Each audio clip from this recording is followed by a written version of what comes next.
수요일 맞수토론 박수현 더불어민주당 수석 대변인, 김성태 전 국민의힘 원내대표 두 분과 함께합니다. 어서 오십시오. 예, 안녕하세요. 네, 첫 번째 주제는 백다 앵커의 브리핑 먼저 보겠습니다. 김병기 전 원내대표가 난 억울하다. 밝히겠다. 그것은 당에서 밝힐 일이 아니에요. 수사기관에서 밝히라 이거죠. 자기는 아마 경찰 수사가 진행되니까 한 달 있으면 나올 것 아니냐 이런 말씀 같은데 당이 한 달을 어떻게 참아요. 그러니까 김대중 대통령도 정치인은 억울해도 나가라. 나가서 살아 돌아와라. 당 윤리위의 제명 결정을 재심 청구로 맞받은 김병기 의원. 하지만 민주당 큰형님 박지원 의원은 정치적으로는 끝났다라며 진실규명은 수사기관의 몫으로 떼어놨습니다. 경찰은 오늘 김 의원의 자택 등 6곳을 압수수색했고요. 조만간 소환 조사에도 나설 전망인데요. 제명 처분이 의결되었습니다. 네, 언론에 보도된 바 있습니다. 네, 신속하게 처리해 왔습니다. 제가 심판원장 된 후에 이 절차대로 기준대로 합니다. 윤리위의 재심 신속 결론 입장 속 버티는 김병기 의원. 그리고 비상징계는 일단 선을 그은 지도부, 민주당 고민이 깊어 보입니다. 예, 그리고 저희 방송 초반에 속보로 전해드린 대로 김병기 의원과 그 배우자 등 그리고 전직 동작구 의원 등 출국 금지 조치가 됐다는 것도 속보로 들어와 있습니다. 두 분과 민주당 상황 점검하기 전에 어제 사형 구형 소식을 좀 의견을 여쭙지 않을 수가 없습니다. 뭐 지지하는 정당, 개파를 떠나서 참 현대사의 비극적인 어제 장면이었습니다. 그렇습니다. 예. 사형 구형을 예상을 했고 역사의 법정에서 또 현재 법의 법정에서 당연히 어떤 구형이 나온 것이다 이렇게 평가를 할 수 있고요. 예. 다만 이런 일이 전두환 이래로 다시 있으리라 저희가 상상을 하지 않았잖아요. 예. 그런 일이 일어난 것입니다. 그럼에도 불구하고 이 문제를 대하는 윤석열 내란 우두머리 혐의 피고인이나 그 변호인들, 그 주변에 많은 사람들을 보면 법정을 조롱하거나 또 국민을 모독하는 듯한 이런 태도와 발언들, 이런 것들을 일관하고 있어서 특검으로서는 전두환의 사례를 보고도 이런 비상계엄이 일어났는데 여기에서 만약에 중형, 사형 이런 걸 구형해서 엄벌하지 않으면 이 내란이라고 하는 것, 비상계엄이라고 하는 것, 쿠데타라고 하는 것이 예. 기왕에 사형제도가 폐지된 대한민국에서는 해도 사면되거나 이러기 때문에 이것을 점점 더 가볍게 생각하고 앞으로 이런 일이 또 안 일어난다는 보장이 없거든요.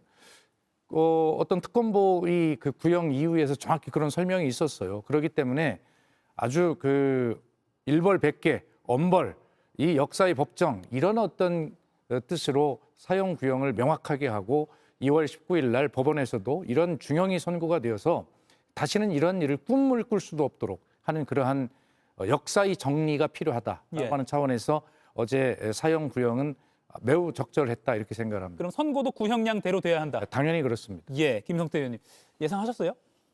저는 웬만큼 예상을 했습니다. 예. 윤석열 전 대통령이 어제 최후 진술 또 변호인들 최후 변론을 통해서 물론 민주당의 절대적인 그런 입법 권력이 입법 남용 그리고 탄핵 남발 이런 걸 통해서 정상적인 국정 운영이 어려웠다. 그렇기 때문에 대통령에 부여된 그런 비상 대권을 그러니까 그 권한을 통해 가지고 선택적 그러니까 제한적 계엄을 했다. 이건 국민 한마디로 의식을 바꾸기 위해서 그러니까 당시 이제 민주당의 절대 입법 권력의 그런 행포에 대해서 제대로 알아달라. 그런 목적이었다 그랬지만은 결국은 헌법과 법률을 위반한 행위. 예. 정치적으로는 이미 국회 탄핵 소추 의결 그리고 그 결과에 따라서 헌재에서 탄핵 심판이 이루어졌지 않습니까?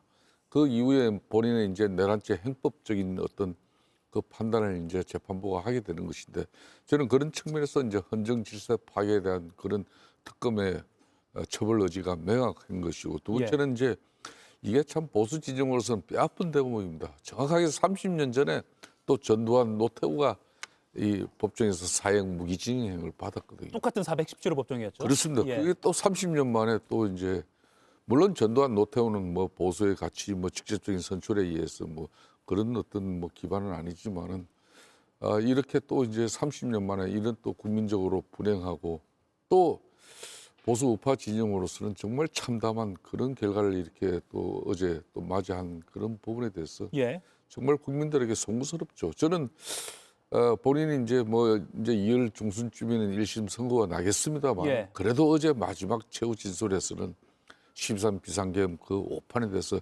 대국민 사과의 말씀을 진정성 있게 내면서 자신이 이렇게 할 수밖에 없었다는 그런 뭐 그런 법정 그 반론을 이렇게 제기했다면 예. 이 국민적 법 감정이나 법 정서 조금이라도 덜 할 수 있었는데 예.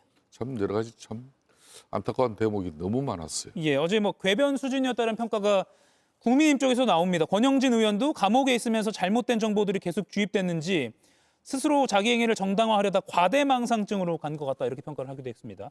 장동혁 대표가요. 국민의힘이 어제 사형 구형에 대해서는 공식적인 논평을 하지 않아서 공식적인 의견이 궁금했는데 당 대표가 이렇게 발언했습니다. 예상은 했다. 사형 구형에 대해서 이렇게 말했고요. 내란죄 성립 여부나 계엄 시간, 해제된 경위나 상황을 봤을 때 양형이 필요한지 유죄를 선고해야 될지 여부는 법원이 정당하게 판단해야 할 것이다 이렇게 말했습니다. 이 중에서요. 유죄를 선고해야 될지 여부는 법원이 정당하게 판단할 것. 어떻게 들으면 판사 출신이 원론적으로 말했다 싶으면서도 유죄와 무죄가 마치 지금 고민해야 될 대상처럼 말한 것 같기도 하거든요.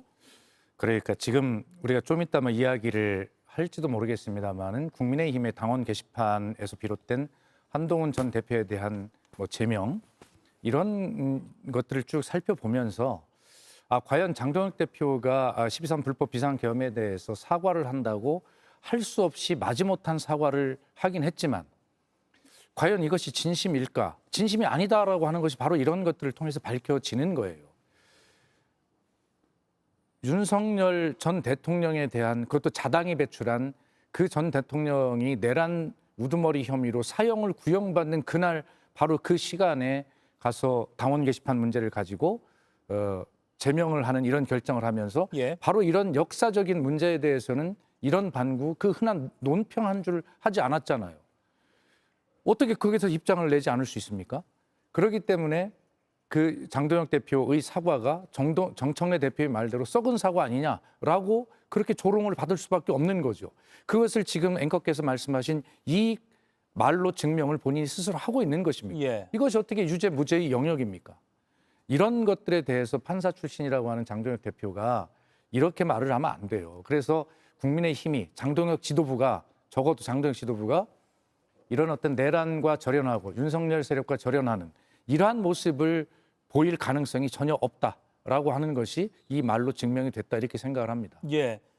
장동혁 국민의힘 대표가 오늘 TJB 방송과 한 인터뷰 내용이 공개가 된 겁니다. 유죄를 선고해야 될지 여부는 법원이 정당하게 판단할 것. 어떻게 좀 평가하세요? 그러니까 이제 어제 이제 뭐 결심 공판을 통해서 특검이나 그리고 이제 윤석열 피고인 측 입장 이제 할 만큼 다 했거든요. 결론은 이제 사법부의 독립 기능으로서 직연 이제 재판부의 판단과 결정으로서 이 일은 마무리될 것이다. 그렇기 때문에 이제 국민의힘 입장에서는 사실상 윤석열 전 대통령이 탈당했지만은 뭐 재작년 12.3 비상계엄에 대한 정치적 책임을 져야 되는 그런 뭐 정치 집단이죠. 그렇기 때문에 어제 검찰 고형에 대해서 이제 뭔가 입장을 갖다가 내야 되겠지만 예. 제가 볼 때는 2월 중순쯤에 있을 1심 선고 이후에 아마 이제 당의 입장은 명확하게 나오지 않겠나 이렇게 보는 것이고 장동혁 대표 입장에서도 오늘 뭐 원론적인 입장을 그 제시한 부분이지만은 이 부분에 대해서는 내란죄 성립 여부를 갖다가 직연 판사가 예. 이거는 내란죄에 해당이 되므로 그런 측면에서 법정 양형을 때릴 것인가 뭐 이런 본인이 판사 출신으로서 뭐 그런 내용을 좀 짚은 그런 부분 또 그리고 이제 당장 뭐 1월 16일 날 있을 그 특수공무 집행 방해죄 이런 거는 바로 이제 또 결과가 나오지 않습니까? 예. 이 내란죄 이번 주 금요일입니다. 그런 부분에 대해서 이제 뭐 여러 가지 내용도 원론적으로 재판부 결과를 존중하겠다는 그 입장 그 이상이 이하도 아닌 것 같습니다. 예. 그러면 민주당 상황으로 좀 들어가겠습니다. 시간이 벌써 많이 흘렀네요. 김병기 전 원내대표 일단은 윤리심판원에서는 제명을 의결했는데 김병기 의원 본인은 뭐 버티기를 하고 있다고 언론에서 보고 있습니다. 지금 버티기를 하고 있으면 계속 그냥 지켜보는 겁니까? 지금 어떤 판단입니까? 예, 그렇습니다. 예. 그리고 뭐 이 문제를 김병기 전 원내대표는 사실 13가지의 그런 혐의 의혹에 대해서 사실이 아닌 부분, 억울한 부분이 있다라고 주장을 하는 부분들이 많이 있어요. 예. 사실 뭐 그렇겠죠. 그러나 박지원 의원의 말대로 그것은 수사의 영역에서 정확히 밝힐 일이지 당의 윤리심판원이 수사기관이 아닌데 그것을 명확히 밝힐 수는 없지 않습니까? 예. 그렇기 때문에 당 내부에서는 자, 억울한 점, 우리가 같은 동지였는데 왜 그걸 모르겠느냐. 그러나 이 문제로 인해서 당이 피해를 보고 있으니 그리고 어차피 당에 있어 봐야 이것이 수사기관처럼 명확하게 밝혀질 문제도 아니기 때문에 예. 빨리 수사기관으로 정리를 하고 그리고 당에 무죄 판결을 받아서 복귀를 하는 것이 좋겠다. 이것이 가장 빠른 길이다. 이런 의미 아니겠습니까? 예. 당으로서도 이 문제에 대해서 신속하고 아주 최고의 조치들을 계속 해오고 있습니다. 일단 작년 12월 25일 성탄절임에도 불구하고 정청래 대표는 현직 원내대표인 이 김병기 원내대표에 대해서 비공개 직무 감찰을 특별히 지시를 해서 진행을 했거든요. 깜짝 놀랄 일입니다. 예. 그리고 1월 1일 날 긴급 최고위원회를 열어서 바로 윤리심판원에 이 문제에 대해서 신속한 심판 결정을 요청하는 그런 의결을 바로 해버렸어요. 예. 그래서 이걸 시간을 끌거나 봐주게 하거나 이런 것은 절대 아니고 계속 신속한 최고의 결정들을 해왔습니다.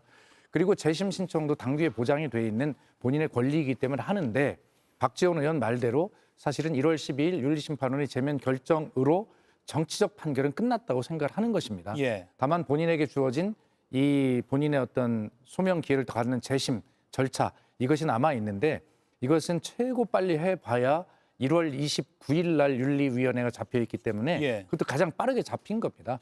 그렇다면 이 절차적 정리만 남은 것인데 그것이 아마 1월 29일 윤리심판원 결정이 번복될 일은 없고요. 예.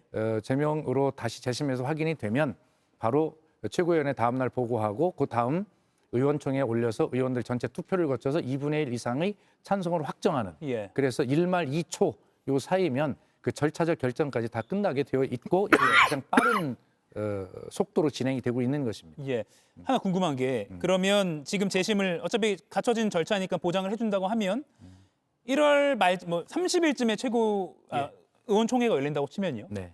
지금 의원들 전수조사를 하시진 않으셨겠지만 네. 제명 통과가 될까요? 어떤 분위기로 좀 읽히세요? 예, 지금은 많은 그러니까 1월 1일 최고위원회가 윤리심판원으로 넘길 때는 예.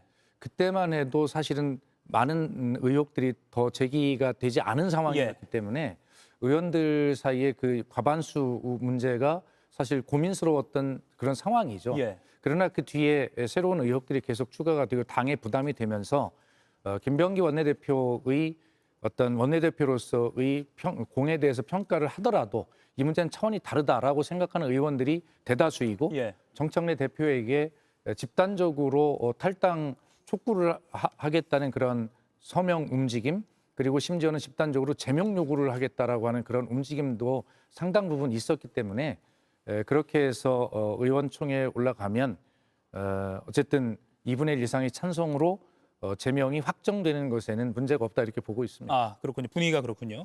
김성태 전 원내대표님.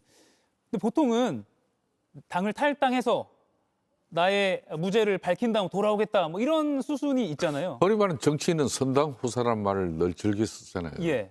바로 이런 때 이제 그런 결정을 본인이 정치적으로 하는 건데 사실 김병기 전 원내대표 같은 경우는 이분이 1987년도 그때 그러니까 나는 새도 떨어뜨리는 국가정보기관 안전기획부 공채 출신이에요. 예. 그러니까 근 30년 가까운 이 정보기관에 근무하면서 쉽게 말하면 권력요원들을 갖다가 선발도 하고 그분들을 관리도 한 사람이에요.